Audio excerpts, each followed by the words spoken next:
তারা কয় গান বাজনা হারাম।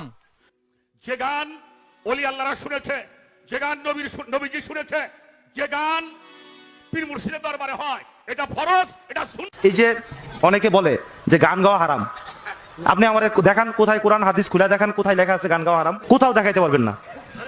যদি গান গাওয়া হারাম হয় আমি বলবো ওয়াজ করা হারাম। গিটার চেনেন? হারমোনিয়াম রাখা যাবে না, ঢোল তবলা, বাজারে ঢোল বাজারে বাঁশি আছে না নাই? ঢোল রাখতে পারবেন না।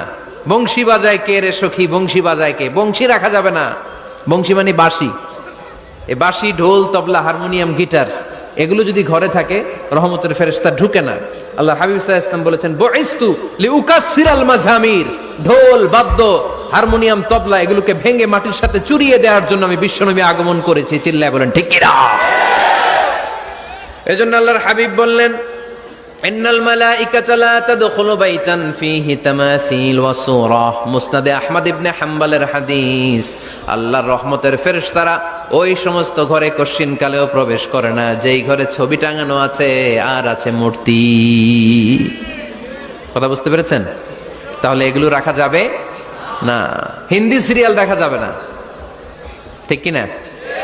এমনও ফ্যামিলি আছে বাবা ছেলে একসাথে বসে হিন্দি সিরিয়াল দেখে, ইন্ডিয়ান নায়িকাদের কোমর দুলানো ডান্স দেখে, আছে না নাই? সিরিয়ালের জন্য পাগল এদেশের মেয়েরা। আলহামদুলিল্লাহ এদের মধ্যেও এখন পরিবর্তন হইতেছে, এরা এখন ওয়াজ দেখা শুরু করতেছে, ঠিক কি না? তার মানে এই তাফসির মাহফিলগুলোর সফলতা আছে না নাই? আছে, আল্লাহর মেহেরবানি। অনেক বোনরা বলে হুজুর আগে সিরিয়াল দেখতাম এখন ওয়াজ দেখি। আলহামদুলিল্লাহ কইবেন না? হিন্দি সিরিয়াল দেখবেন না। একদিন মাটির ভেতরে হবে ঘরে মন আমার, কেন বাঁধো দালান ঘর রে মন আমার, কেন বাঁধো দালান ঘর। প্রাণ পাখি উড়ে যাবে পিঞ্জর ছেড়ে,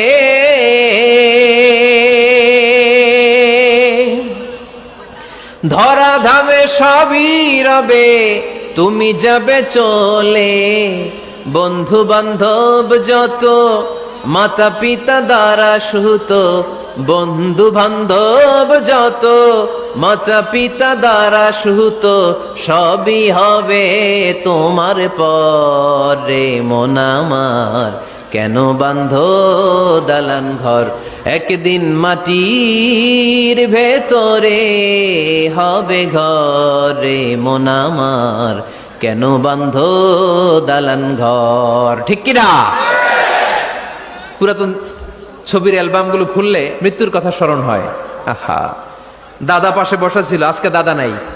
নানারা নিয়ে একটা ছবি তুলে অ্যালবামে রাখছিলাম, আজকে নানা নাই। বাবার সাথে ছবি ছিল, আজ বাবা নাই। মৃত্যুর কথা স্মরণ আছে না নাই? প্রয়োজনে আব্বা আম্মার সাথে বা নিজেদের ফ্যামিলি গ্রুপ পিকচার তুলতে পারবেন, এটা অ্যালবাম বন্দি করে রাখেন, কিন্তু টাঙিয়ে রাখা যাবে? রাখবেন আপনারা? আর রাখবেন না। অনেকে কুকুরের শো পিস কিনে, কুকুরের, বিড়ালের, কুমিরের শো পিস কিনে শো কেসে সাজিয়ে রাখে, আছে না নাই? সুজানগরে বোধহয় এগুলো নাই, তাই না? হ্যাঁ, সুজানগরে এগুলো আছে না? এগুলো আপনি রাখতে পারবেন না, এগুলো রাখবেন না। ইন্নাল মালাইকাতা লা তাদখুলু বাইতান ফীহি তামাসিল ওয়া সূরাহ। যেই ঘরে ছবি টাঙিয়ে রাখা হয়, মূর্তি সাজিয়ে রাখা হয়, আল্লাহর রহমতের ফেরেশতারা ওই ঘরে কশিন কালেও প্রবেশ করে না। তবে ছোট্ট মেয়েদেরকে পুতুল কিনে দেয়া যায়। কাদেরকে? কথা বলেন। ছোট্ট মেয়েদেরকে দেখবেন ওরা পুতুলকে বাচ্চার মতো আদর করে, এটার দুধ খাওয়ায়, এটার জন্য রান্না করে, গোসল করায়, আছে না নাই? আম্মা জান আয়েশা রাদিয়াল্লাহু তাআলা আনহা পুতুল নিয়ে খেলা করতেন। নারীদের, ছোট্ট মেয়েদের জন্য এটা জায়েজ রাখা হয়েছে এই কারণে, কারণ কিছুদিন পরেই তারা মা হতে চলেছে, ঠিক কিনা? কেমন করে বাচ্চা কাচ্চা লালন পালন করবে, কেমন করে আমাদের আগামী প্রজন্মকে তারা গড়ে তুলবে, ওইটার একটা প্রশিক্ষণ খেলার মাধ্যমেই ছোটবেলায় যেন তাদের হয়ে যায়। এজন্য ছোট্ট মেয়েদের জন্য পুতুল দিয়ে খেলাকে শরিয়ত জায়েজ রেখেছে। চিল্লায় পড়েন সুবহানাল্লাহ। কত সুন্দর আমাদের ইসলাম, check and balance, check and balance. কিন্তু ছবি টাঙিয়ে রাখা যাবে না। কুকুরের শো পিস, কুমিরের শো পিস শো কেসে সাজিয়ে রাখা যাবে? শান্তি আসবে না ঘরে, জাহান্নামের টুকরা হয়ে যাবে ঘর।